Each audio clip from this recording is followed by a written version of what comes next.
Thank you for tuning in to another edition of the Vulcan Report. This end of day report is for trading on Tuesday, December the 6th, 2016. We're going to start off today with a chart of the NASDAQ 100, the inverse ETF, the SQQQ.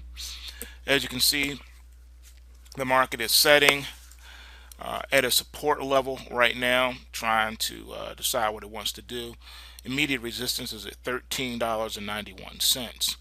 And then, of course, that would bring us to the $14 range where we break out of it with a nice solid close of $14.50 to set the new foundation to the next leg up. And that's what it's trying to do right now. So the first level of resistance is 1391. Needs to get a good solid close above that if it's going to gather some legs and strength here. It is in a positive pulse wave situation. So that's generally what we like to see there, as the stock market itself is looking a little top heavy. Let me show you what I mean by that by switching over to the NASDAQ 100 futures. All right, looking at the NASDAQ 100 futures, you can see that we're in the Kumo cloud here as well, but the high was hit back here at 49.19 and a half, and the market's been in a corrective phase ever since then. It should be noted that this is in a positive pulse wave situation as well, but it looks like the price action is about to drop back below the Kumo cloud, and your overhead resistance is at 47.91 and 3/4. And like I indicated in the prior videos, this market is having problems with 4800. So this one is looking to be ready to roll over and head toward 46. So it could be a nice steep correction in the stock market, but anything can happen. We trade what we see right now. That's the general consensus. That's the setup that we see right now. So that's what we're looking to trade. Taking a look here at crude oil real quick. See what a day can bring. All right, more downside, but sitting right there. As far as the low is concerned, it's set right there on support at $50.25. So that's a good momentum support. If broken, that will set us up to another leg down toward 48. So this one is at a crossroads. Are we going to bounce and rally from here back up to 52.40, or is the market ready to roll over? We'll have to wait and see. But either way, we'll have our tickets ready. Let's look at the translation from the crude oil futures to the equity side, looking at ticker symbol DIG, D-I-G, as you can see here. Get a better picture overall. We had a gap up that we've filled now, so this one looks like it wants to head higher. Momentum support is at 42.44 on this one.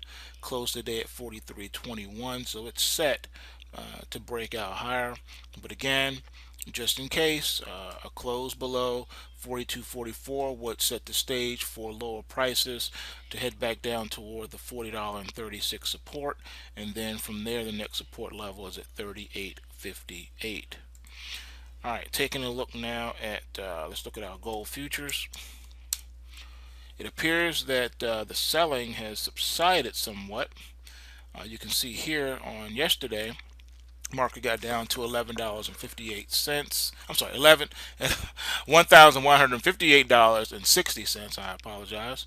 And today, inside day. All right, so we have an inside day today. Overhead resistance is at 1190.20, and then again at 1204. If the market can get above that on a close, that will set and clear the stage to get back up to the 1247.10 trend line resistance. Even after all that hard work, it still puts us at the bottom of the Kumo cloud. We have an air pocket all the way up to the 1300 level, and we would need a close above 1300. Once 1300 level is reached, that will be the new support. So 1300 will be the new support for the breakout bull market, the new breakout bull market, I should say. So this one has a way to go yet, but it's looking interesting. All right, let's take a look at our silver chart. All right, on the silver side of things, we have a positive pulse wave situation, but The market is struggling at the $16.94 overhead resistance. A close above that would set the stage for a run back up to the $17.61 trend line resistance, and then that puts us below the Kumo cloud, and there's a big air pocket there on its way back up above $18, and then we have a Kumo cloud up to $19. We got about $1 worth of overhead resistance within the Kumo cloud of death in silver once it can get to that point. And silver overall's makeup is looking stronger than gold at this point. All right, let's take a look at the GDX. All right, looking at the GDX right now, GDX is trying to get above the overhead resistance of 2160. A close above 2160 sets the stage back toward trendline resistance of $23.29, where we have an air pocket going back up to 25 and from 25 to 27. A close above that sets the stage for a new support zone from 27 to 28, and that would set the trend line for the next bull run phase.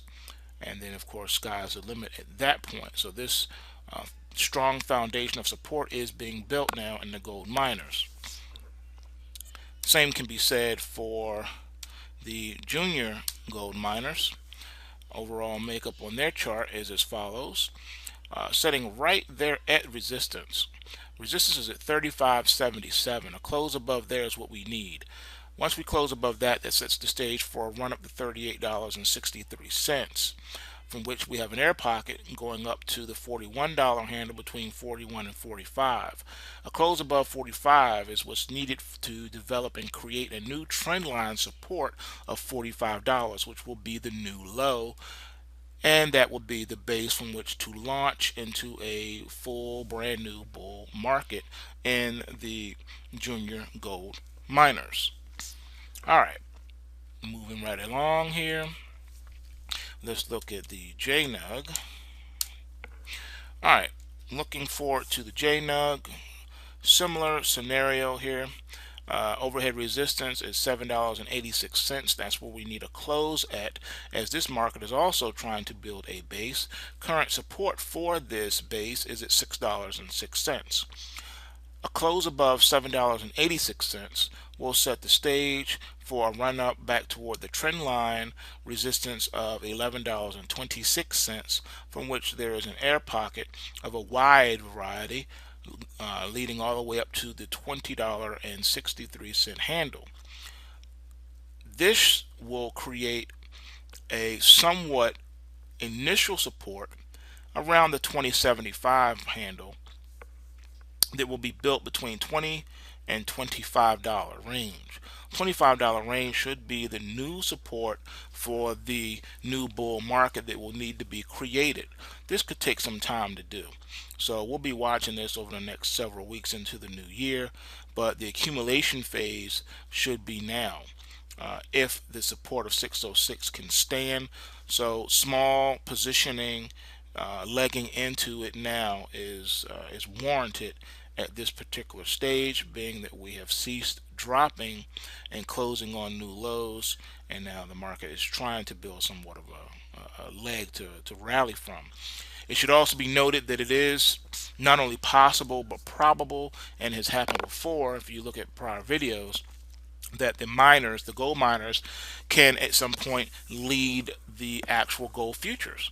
All right, so when we see that strengthening up again, then that will also give us further indication of what may be happening in the underlining. So let's see, let's take a look at Nugget as well. All right, taking a look at the Nugget, similar situation. Overhead resistance is at 915. A close above 915 will set the stage for a run up to $12.70, which is the long-term trendline resistance. Air pocket from there up to 15.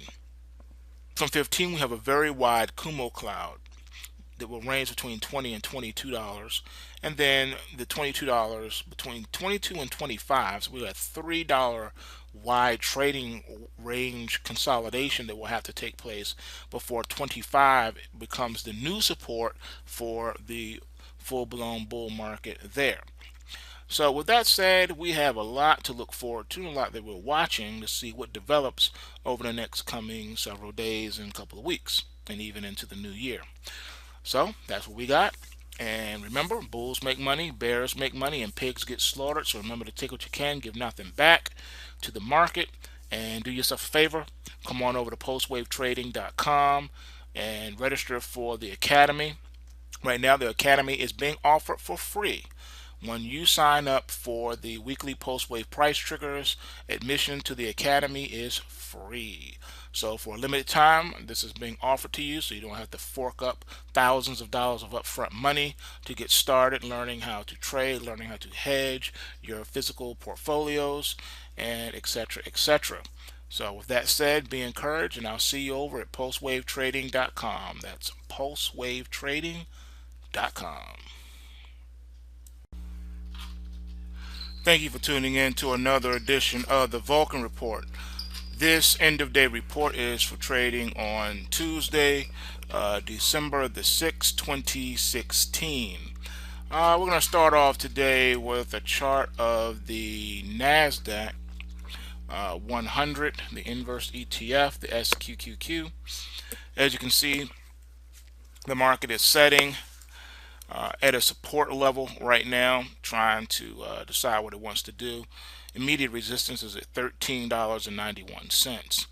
And then, of course, that would bring us to the $14 range where we break out of it with a nice solid. The high was hit back here at 49.19 and a half, and the market's been in a corrective phase ever since then. It should be noted that this is in a positive pulse wave situation as well, but it looks like the price action is about to drop back below the Kumo cloud, and your overhead resistance is at 47.91 and 3/4, and like I enclosed, a $14.50 to set the new foundation to the next leg up. And that's what it's trying to do right now. So the first level of resistance is 13.91. Needs to get a good solid close above that if it's going to gather some legs and strength here. It is in a positive pulse wave situation. So that's generally what we like to see there, as the stock market itself is looking a little top heavy. Let me show you what I mean by that by switching over to the NASDAQ 100 futures.